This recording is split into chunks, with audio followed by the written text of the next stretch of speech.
Hi, magandang hapon. Ako po si Ida ng Grow Team.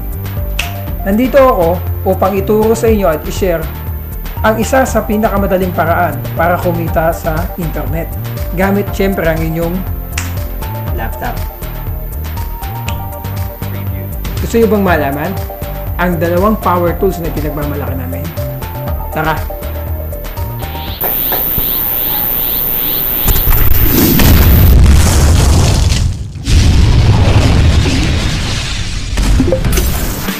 Hi, ang una na ipapakita sa inyo ay itong unang gamit namin sa vlog. Itong impact instrument.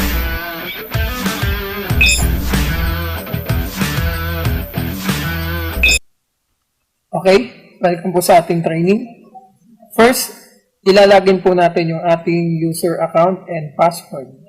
Kapag nag-avail kayo ng impact instrument, siyempre meron kayong user and password. So, lagyan natin.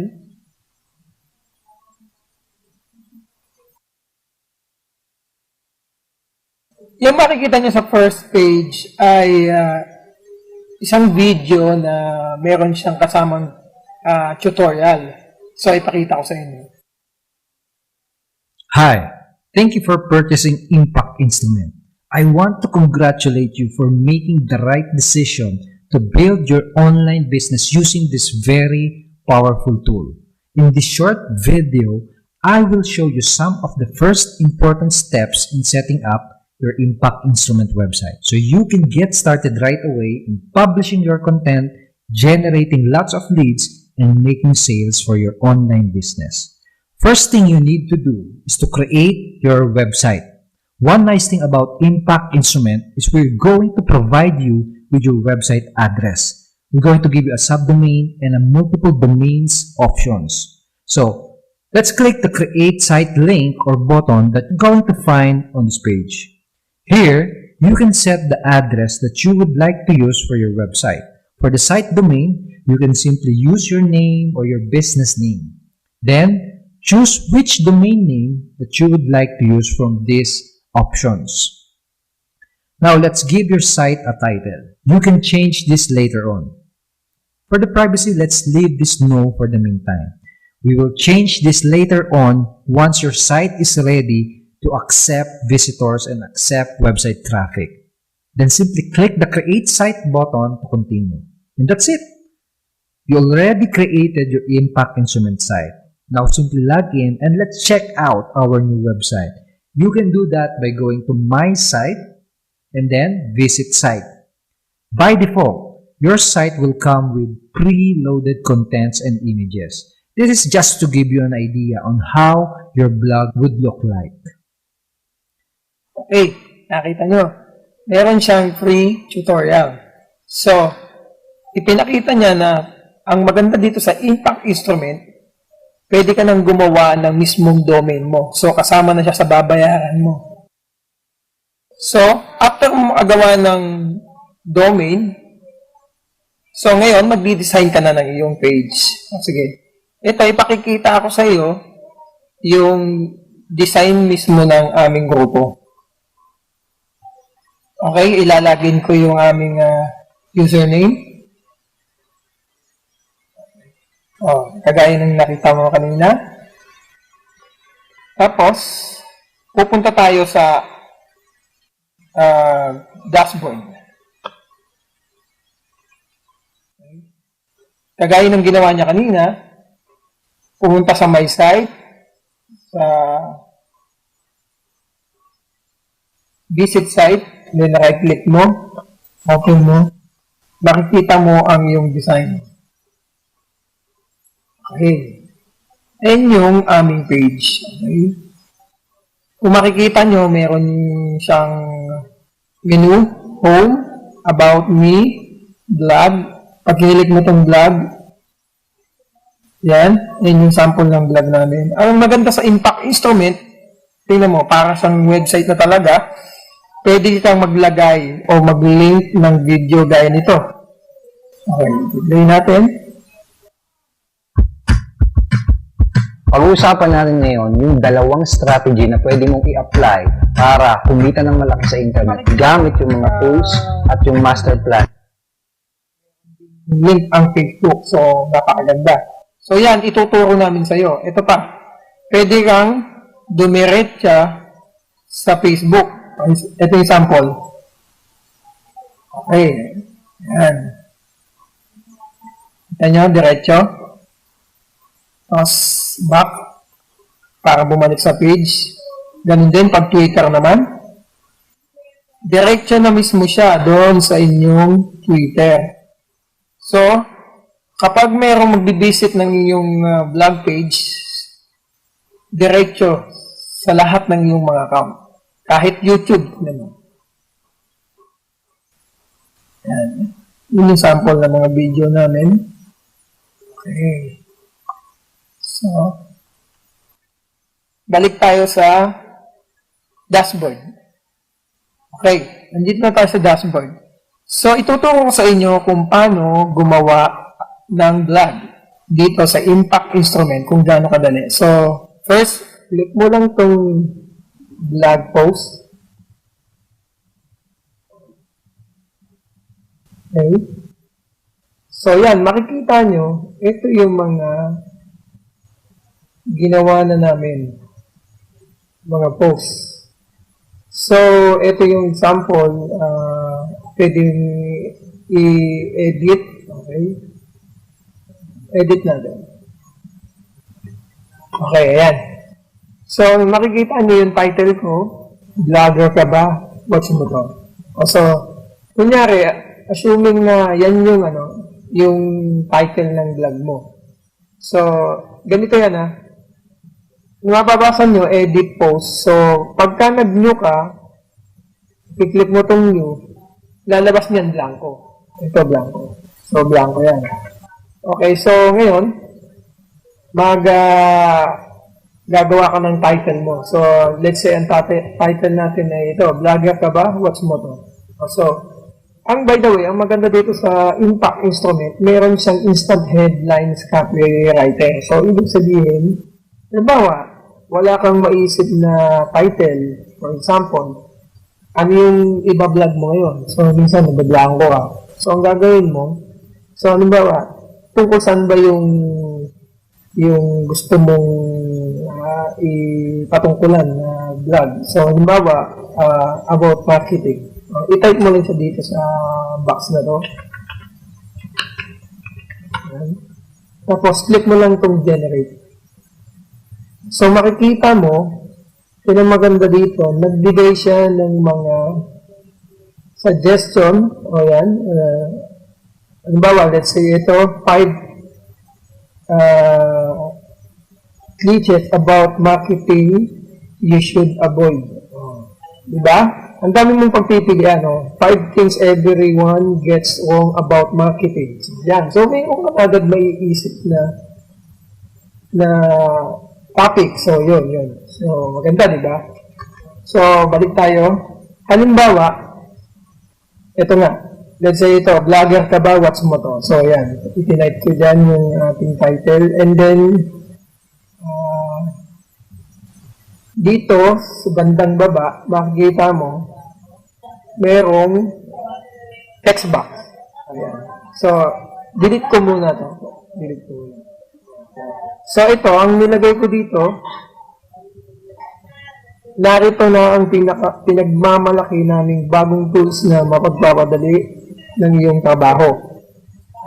User-friendly at affordable pa. Just watch this video. So, dapat may video. So, ang maganda dito, ganun lang kadali. Pag gusto mo mag-add ng video, click mo lang tong add media. Then, kung gusto mong i-upload, then select files mo. Papupunta yung sa computer mo. For example, ganito. Click. Okay, yan. Pipili ka ng video. So, o kaya naman, kung meron ka na ditong mga naipon sa library mo, so, click mo na lang. So, kung picture man yan, o naman, o video yan, kagaya namin, marami kami dito. So, ang maganda, pwede kang mag-insert na lang ng URL galing sa ibang site gaya ng YouTube. For example, halimbawa, sige, punta tayo dito sa YouTube. Okay, ito yung YouTube channel namin. Okay. Halimbawa, ito yung i-share ko. So, i-copy mo lang tong URL and then balik ka dito and then i-paste mo. Tapos, huwag mo kalimutan i-click tong insert into post. Okay, nakita mo yung video. Ito yung video. Insert into post. Okay. So, makikita mo, lalabas dito yung video. Yan. Okay. So, wigurin mo ng konti. Okay. So, pagkatapos yan, i-click mo lang itong update. Okay. Or publish. Ganun kadali. So, na-save mo na siya. So, after mo siyang ma-update or ma-publish, pwede mo siyang i-preview. Just click preview. Change. So, yan na. Yan na yung vlog mo.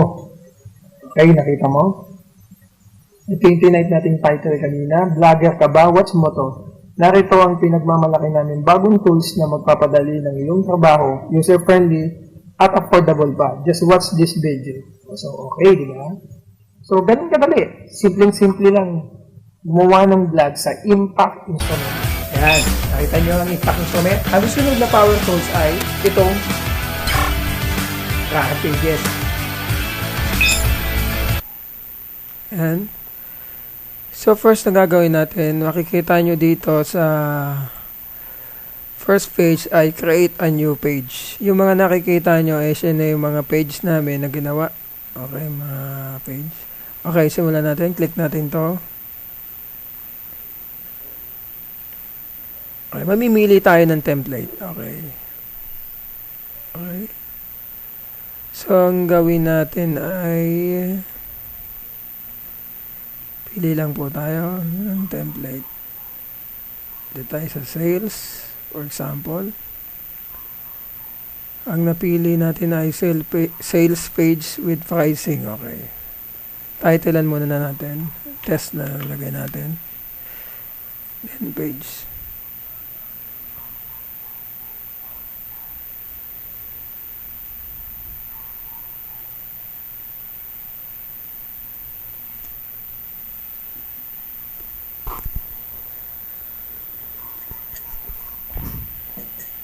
Okay, tayo natin mag-load yung page. Okay, medyo malag. Okay, yan. So, ito, pwede natin i-edit yan. So, let's say, ang gawin natin dito ay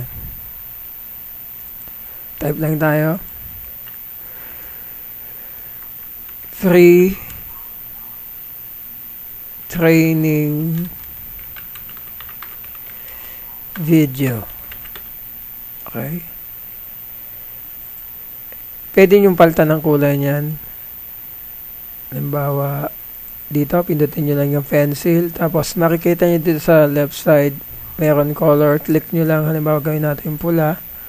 So, ganun. Tapos, kung gusto natin, yung ito, shadow niya. Okay. Lagyan natin siya ng shadow. Yung distance niya. Tapos, blur. Okay. Nakita nyo, nagbago siya. Ayan. Okay. So, kung gusto nyo rin naman ng box, i-click nyo lang yung box at galawin nyo lang to. Okay? O, bago din yan. Balik natin sa text. Sunod, ito namang page na to. Lagay natin.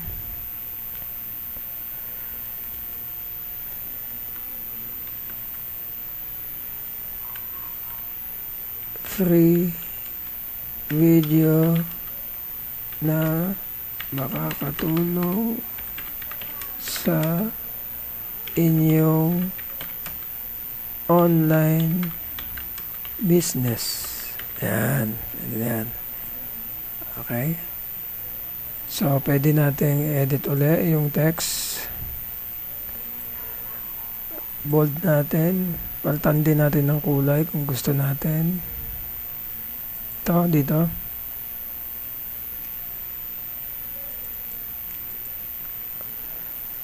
Pula din. Okay. Pula. Okay. Yan. So, ganyan. Ganyan lang mangyayari. So, makikita nyo, itong picture na to, yung image ay pwede nating palitan. For example, pag ito, i-click nyo lang siya and then replace. Replace image. Kung mag-upload kayo, yan, ganito. Ito lang kayo sa upload and then mamimili lang kayo ng picture na gusto nyo ilagay. Okay, use image. Then, ano yung napili natin? Ito na lang siguro. Ito, yan. Okay, nagkakape. Okay, yan, maganda. Tapos ito, palitan natin itong background ng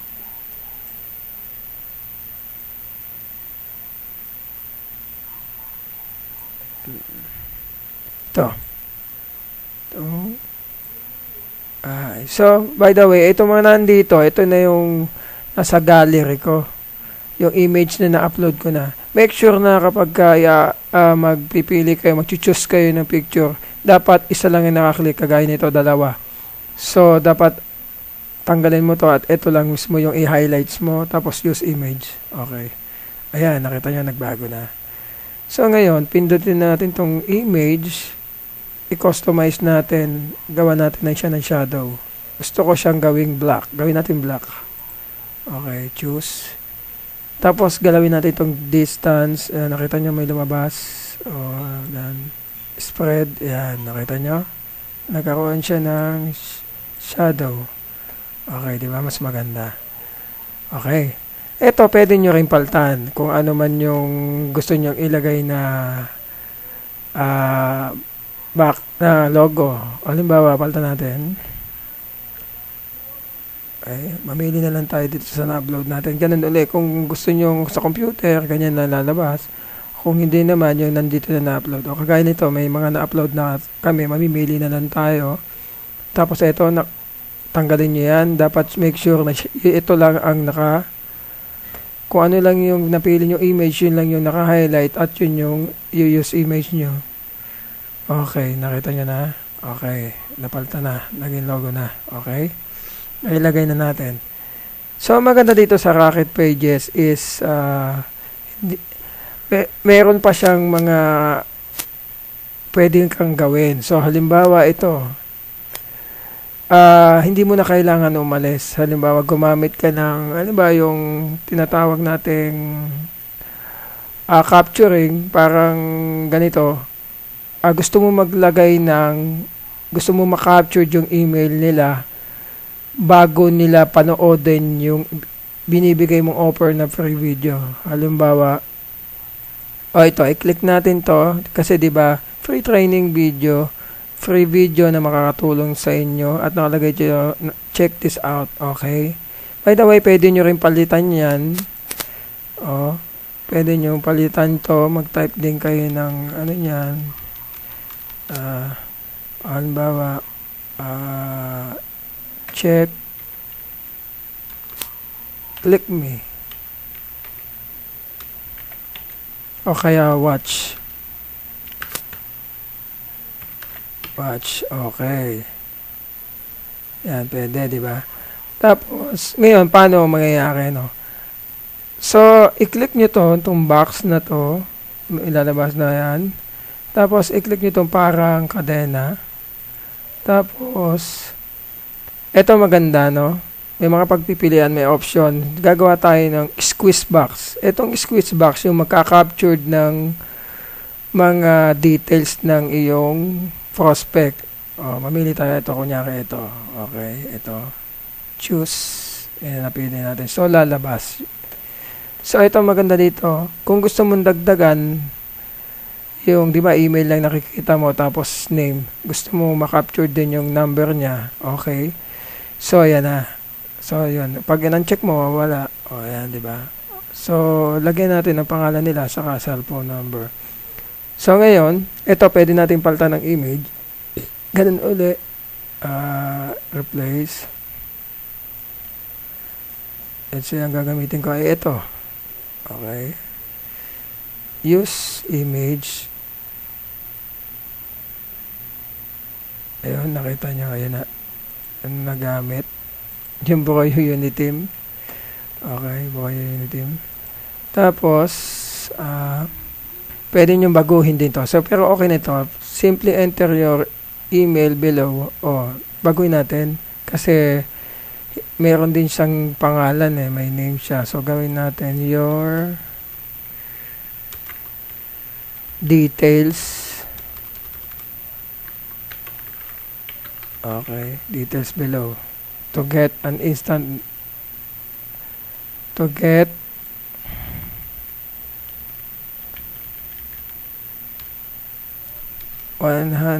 instant 100% free video. Ayan, okay. So, ngayon, ready na yung ating squeeze box. So, pindutin mo itong gilid dito sa may side na to at may makikita ka sa left side na integration options. So, yan yung pag-set ng pagka-captured ng email. So, yung integration is may dalawang option sa ngayon pero marami yan siguro pagdating ng mga susunod na panahon madadagdagan siya. Itong gamitin natin get response. So makikita nyo yung API key saka yung campaign wala pa kasi no. So API key pero meron na yung mga campaign kasi yan na yung mga naiset ko. Paano makuha yung API key? Ituturo ko na lang sa inyo pag sa masusunod na araw. So, pero para makuha nyo yung API key, nakita nyo itong question mark dito. Pwede nyo i-click to at tingnan nyo lang itong how to integrate get response autoresponder. Yan. Pag kinilik nyo yan, mababasa nyo yan. Tapos, pwede nyo i-click ito here. Pag kinilik nyo yung here, dadalhin niya kayo sa email ng may get response API key. Ito yon. So, ikakopy nyo lang yan. Ito kasi sa akin nakasetup na to. So, pero bago yan, bago ka mapunta dyan, pag first user ka, magsa-sign up ka pa. Magsa-sign up ka pa. Okay. Okay, sige. Balik tayo. Okay. So, after natin magawa iyan, ay isa-save natin to. Okay. Okay, tapos save. Close na natin, na-save na. Okay. Tapos, etong page na to, pwede rin natin baguhin ito. Nasa sa inyo na yan kung gusto nyo baguhin. Ano? Pati ito. Ganun din, kung ibabaguhin nyo yung image, halimbawa ito, use image. Ito, maganda dito. Halimbawa, gusto mo maging clickable to. Halimbawa, pag kinilik nila to, tong image na to, sige, palitan muna natin yung image. Mag-replace tayo para maganda-ganda. Okay, yan. So, yan, nandito na siya. Halimbawa, yan na yung nailagay mo. Tapos, gusto mo siyang lagyan ng link. Sige. Okay. Dito naman, di ba kanina, squeeze box ang pinili natin. Dito, pwedeng mamili ka na lang ng page na ginawa mo na kung saan mo patatakpuhin. So, ngayon, dito tayo sa URL. Halimbawa, yung site. Kasi, Unity yan Gusto natin siyang papuntahin sa ating site na, official site ng Unity. So, ganito ang gagawin lang natin. Puntahan muna natin yung site ng Unity Network. Ito. Account mo mismo yung papupuntahan nila. So, nakita mo, Kuya Brod, the Unity Network. Okay, tingnan natin, papasok. Ang gawin mo, i-copy mo lang tong URL, tapos, edit mo lang. Edit mo. Tanggalin mo tong welcome. Yan lang ang kopyahin mo, yung hanggang.com lang. Tapos, balik tayo sa dashboard. I-paste natin dito. Click mo tong website URL kasi yan yung gagamitin natin. And then, yan, pinaste ko na at and then save. Paano yan? Tingnan mo. For example, ganito mangyayari dyan. Ipipreview ka, ipapublish ko muna. Okay, publish ko. Tapos i-view ko. Ito yung nagawa natin, ganyan yung itsura. pag binisit yung site natin. So, ngayon, ito yung logo na ginawa natin, Buo Unity. Pag kinilik siya, halimbawa, pupunta siya sa Unity. So, naintindihan nyo? Ang galing, ano? So, na-captured natin sila papunta doon sa ating community na Unity Network, okay? So, yon. So, balik tayo sa, ating dashboard, okay? So, maraming kang pwedeng i-customize. So, ganun lang kadali yan, Halimbawa, ito, pwede natin tong palitan ng picture mo. Ganun ulit yung lagi ko sinasabi, replace the image and then picture ko lang dapat. Ayan, okay. Yes, image. Okay, yan. Nakita nyo? Tapos, pwede mong i-edit to. Lagyan mo ng pangalan mo. Dan Rhea. Ayan. Basta kung anong gusto mo ilagay. So, ganyan. So, ganun din. I-edit mo din. Pwede mo click. Ayan. Gusto mo may black na background. Okay. Okay. Gusto mong gawing pula. Ayan. Okay. Ayan. Ayan. Medyo naging madilim. Di gawin natin tong puti. Yung shadow niya. Ayan.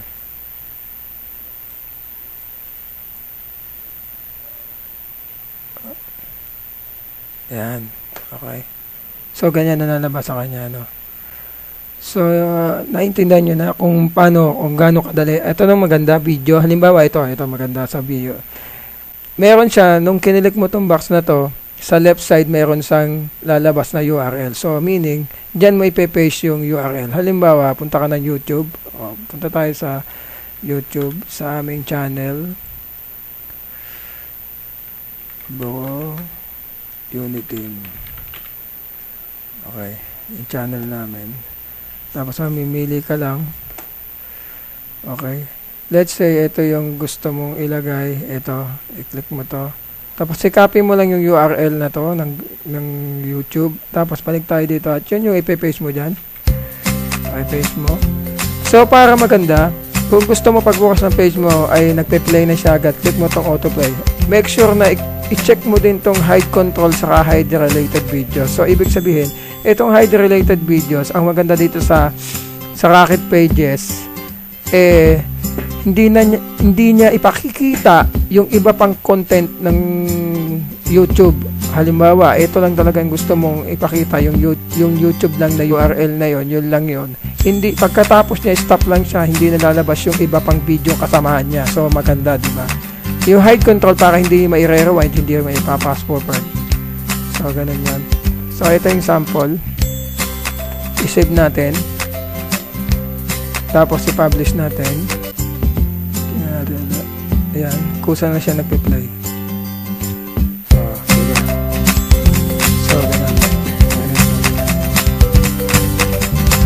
So, ganun, di ba? Ang ganda.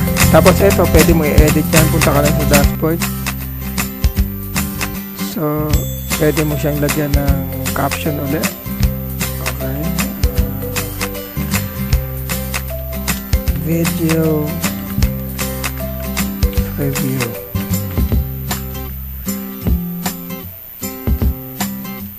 My video review. Tapos, ito. Siguro delete mo na lang natin to. Sorry. Pag delete, pag yan, lagay mo, ayan, pag click mo sa kanya, then trust scan, okay na. Ayan, pwede mong palakihan yan. Palakihan natin, okay. So, okay. Edit.